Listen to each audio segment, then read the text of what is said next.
kulanti wacan oo wanaagsan idil ahaantiinba walaalahayga aan jeclahay dunida daafaha caalamka ku noolow waxaan jeclaystay inaan la wadaago nuxurka qiimaha astaanta dhaqanka iyo hidaheena Soomaaliyeed ee aad u sharfan oo maskax qurux badan jeclaysatay inay hadiyad dhaxalgaleydii ka dhigto intiina hadda joogtay inta ka dambeysaba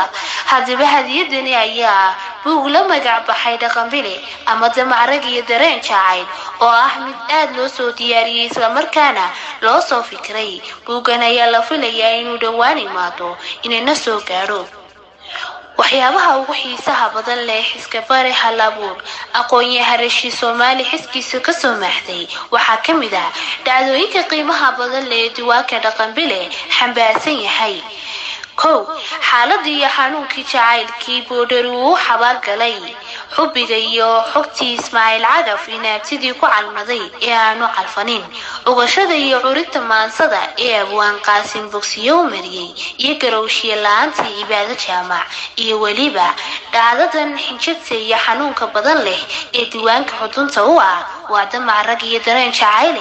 mahmaahda murtida iyo maansada tirada badan leh ee ku leeran bog walba waa barashada dhaqankeena xeerarka afka iyo xulashada baraheena iyo xaragada qoraalkiisa ee aan erina ka dhicin ugu dambeyntii waxaan jeclaystay sida aan ugu bogtay